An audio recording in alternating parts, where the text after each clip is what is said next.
Hello, friends. This is Mayank sir, and namaskar to all. Namaskar to all of you. In this session, what we are going to discuss today is a chapter, especially, and it's a speech. And this speech is given by Helen Keller at Carnegie Hall, New York City, in January 5th, 1916. સો આ જે speech છે 1916ની અંદર આપવામાં આવી હતી Helen Keller દ્વારા to her countrymen. And what is this speech is all about? શા માટે આ સ્પીચ એટલી ફેમસ બની કે 50થી વધુ ભાષામાં આ સ્પીચનું ટ્રાન્સલેશન થયું અને ઓવરઓલ વર્લ્ડની અંદર આ સ્પીચને યુનિવર્સલ એક્સેપ્ટન્સ મળી. So what is there in this speech? So let's try to find out કે આ સ્પીચમાં એવું તે શું છે કે આ સ્પીચને દુનિયામાં ફેમસ બની. So to begin with, I have a word to say to my good friends, the editors and others who are moved to pity me. શરૂઆત મારે એનાથી કરવી છે કે મારા ફ્રેન્ડ્સ, એડિટર્સ અને ઘણા બધા એવા છે કે જેમને મારા પર દયા આવે છે. દયા મારી પરિસ્થિતિને લઈને આવે છે? ના. Some people grieved because they imagine I am in the hands of unprincipled person who pursued me to adopt unpopular causes and make me mouthpiece of their propaganda. ઘણા લોકોને એવું લાગે છે કે જાણે હું કોઈ બીજાના હાથની કઠપુતલી હોઉં અને જેવું ઈચ્છે છે, જેવું આ બધા લોકો ઈચ્છે છે એવું હું કરું છું અને જાણે કે હું બીજાના માટે આ બધું કરી રહ્યું હોય એવા આક્ષેપ પણ મારા પર છે. અને લોકોને દુઃખ પણ થાય છે કે જાણે કે હું બીજાના હાથની કઠપુતલી હોઉં, મારું કોઈ જીવન નથી, મારા કોઈ ઓપિનિયન નથી, હું બીજાના સહારે એટલે કે બીજાના શબ્દો ઉપર જીવું છું. Now let it be understood once and for all that I do not want their pity. હું બધાને કહેવા માગું છું, હેલન કેલર એવું કહે છે કે that she wants to convey this message. A message આપવા માગે છે. I would not change place with one of them. હું એવી વ્યક્તિ નથી કે who would be a mouthpiece for others. બીજાના શબ્દો બોલું એવી વ્યક્તિ નથી હું. આપણે સૌ જાણીએ છીએ that Helen Keller when in her childhood she had a sickness and out of the sickness એ બીમારીના લીધે તેઓ બોલવાની, સાંભળવાની અને જોવાની શક્તિ ગુમાવી બેઠા હતા. છતાં પણ out of all struggle she completed her education, study and she became the activist. And અહીંયા એવું કહે છે I would not change place with one of ધેમ.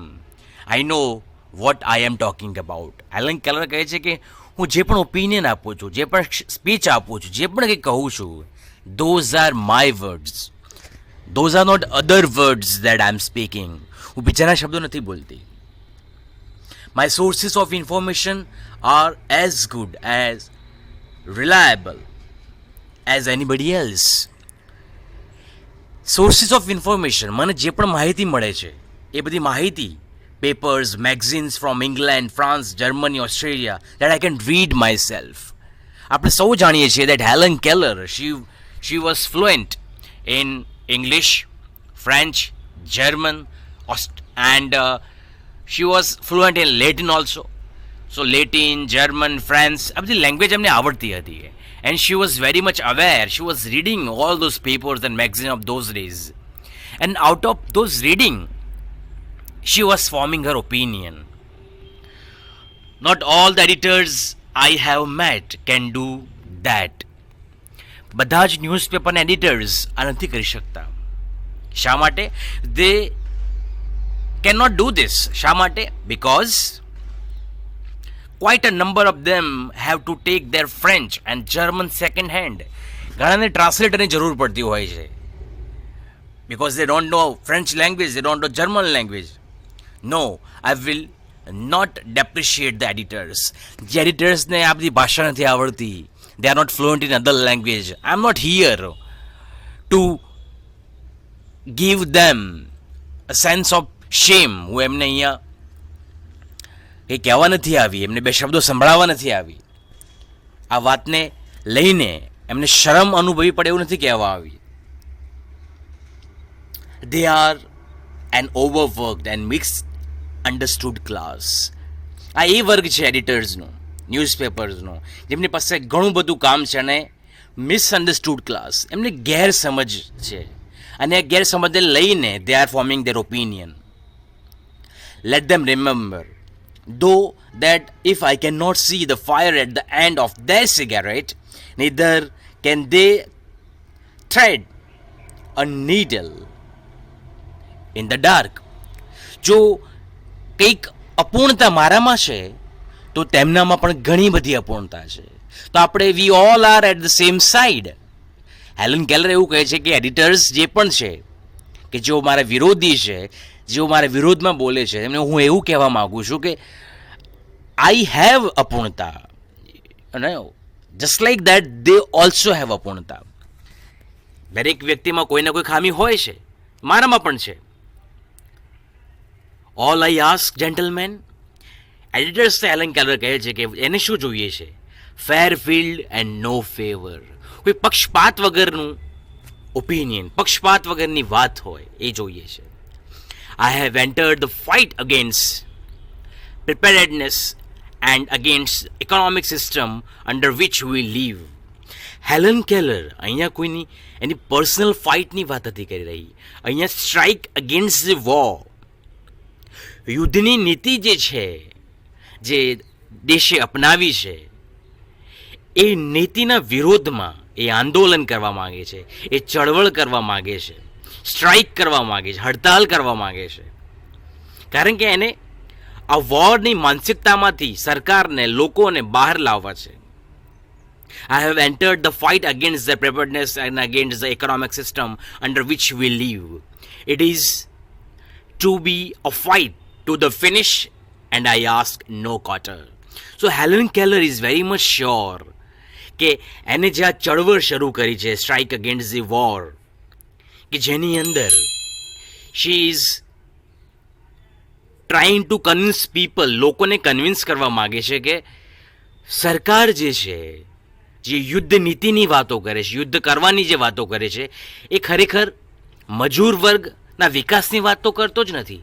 મજૂરને રોટી, કપડાં, મકાન, સારા રસ્તા મળે, એમના બાળકોને એજ્યુકેશન મળે, એમના પાર્ટનર્સ સિક્યોરિટી મળે, એવી વાત તો કરતું જ નથી. સરકાર is always trying to divert the attention of labourers. જેટલા પણ મજૂર છે, મજૂર વર્ગ છે, એમનું અટેન્શન ડાયવર્ટ કરવાની જ વાત કરે છે સરકાર. Government is trying two divert the attention of the people.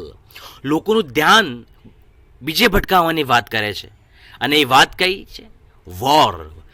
War situation દેશની અંદર પેદા કરીને they are trying to divert the mind of people. લોકોનું મગજ ડાયવર્ટ કરવાની વાત કરે છે. અને આ માનસિકતાને દૂર કરવાની વાતને લઈને Helen Keller has given this speech in the hall of Carnegie in New York, 1916. 1916ની અંદર જે સ્પીચ જે છે એ આ હતી કે મજૂર વર્ગને, દેશની સત્તામાં રહેલા લોકો એમના માઇન્ડસેટને ડાયવર્ટ કરે છે, એમના જીવનને ડાયવર્ટ કરતા હોય છે. અને મજૂરના જીવનમાં મૂળભૂત જરૂરિયાતો, રોટી, કપડાં, મકાન, સિક્યોરિટી, આ તો આપતા જ નથી. And that is what she has started the fight against. એને આ મુવમેન્ટ, જે ચળવળ શરૂ કરી છે એ આ છે. She wants to change the framework of the nation. નેશનના ફ્રેમવર્કને બદલવા માગે છે. અને એને લઈને she has given this speech.